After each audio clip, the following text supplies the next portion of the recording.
Winter's Day in Kotka, and we'll start as with every other interview with the basics. If you can just introduce yourself to the camera, name, age, where you're from, and a little of the basic information about yourself.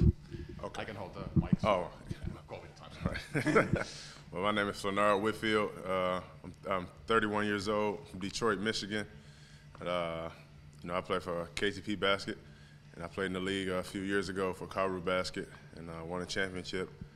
And I've been playing basketball for a while now, so yeah.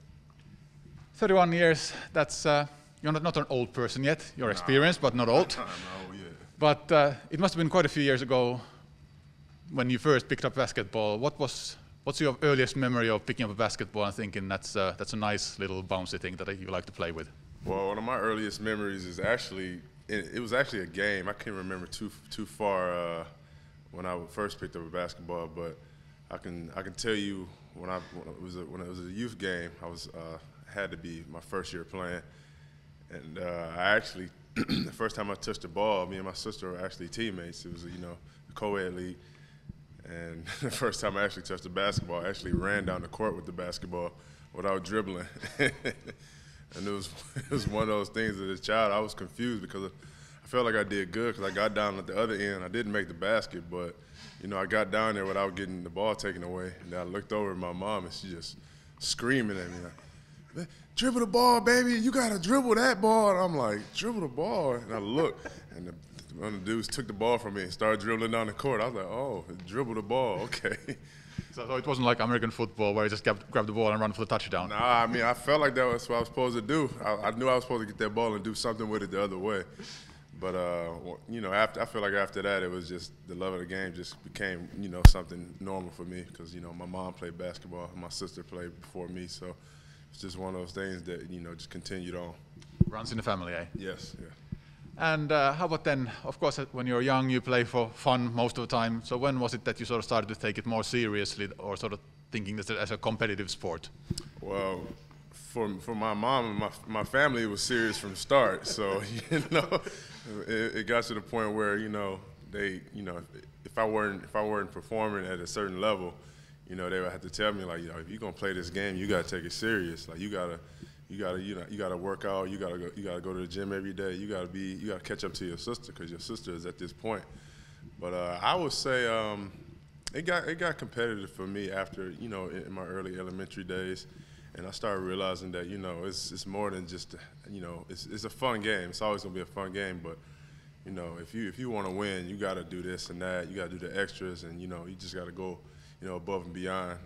You got to put yourself into this game as if, like it's your job, because it is our job. And probably like most Americans, high school, college is the route that most of you take. What about after that one?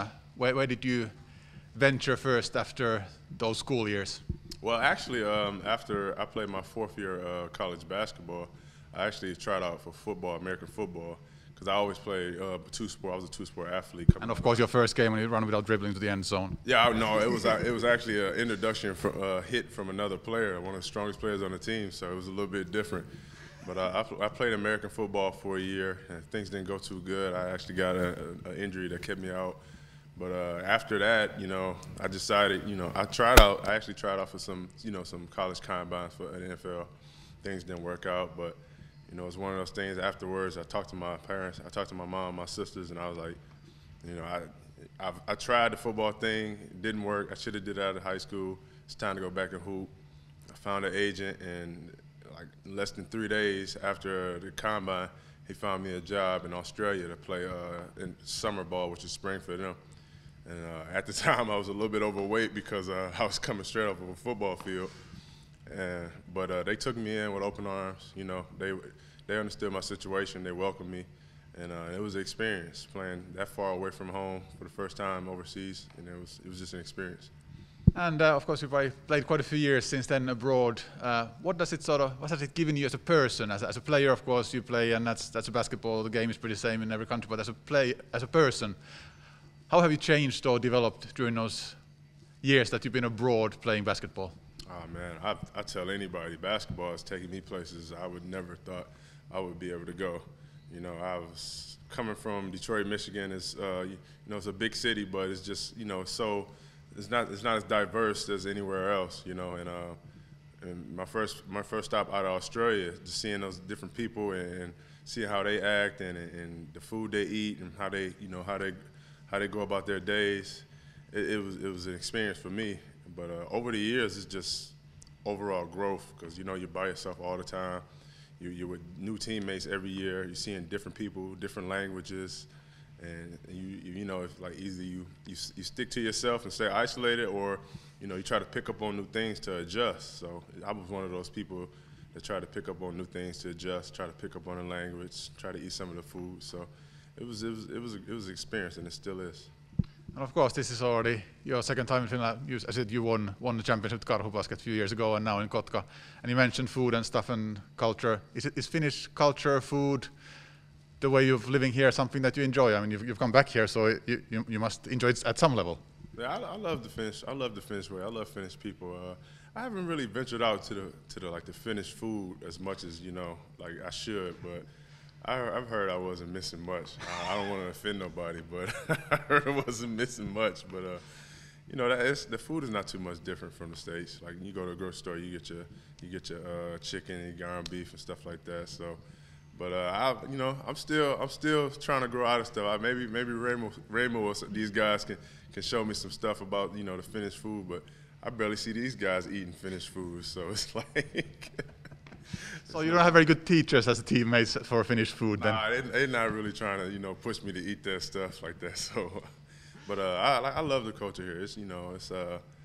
It's everybody's welcome in here. Everybody's welcome. And, the league has always been what it is. It's a tough league. A lot of great local imports. So it's just been what it was. And you are an experienced player already, but what about the future? What do you hope that the future holds for you as a player and as a person? Let's stick to basketball maybe first. Well, for me, I always pray and hope to be healthy throughout my career, no matter if I play for 2 more years or 6 more years. As long as I'm healthy and my body allows me to play this game, I will play this game.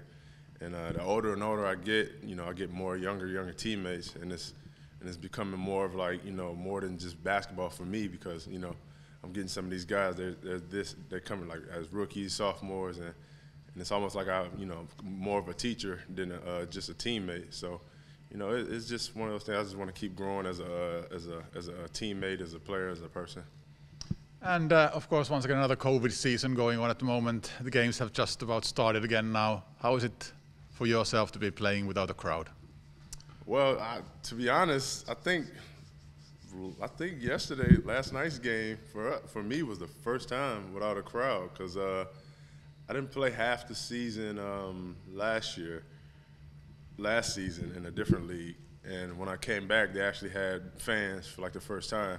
So last night was my first time experiencing not having fans, and it was different because you can. I feel like for the officials, you can hear more, and it was a couple technical calls that was called, and some players said some things. I'm like, well, if it was a crowd here, they probably wouldn't have heard that.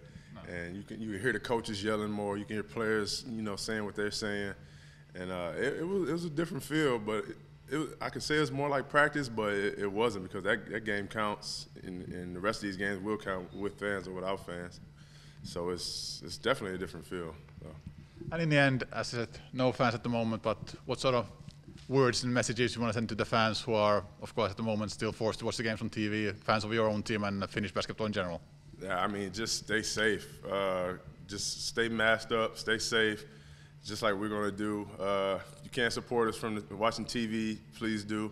And the longer we can keep this staying safe thing going, the faster we can get fans back and we can finish this season strong.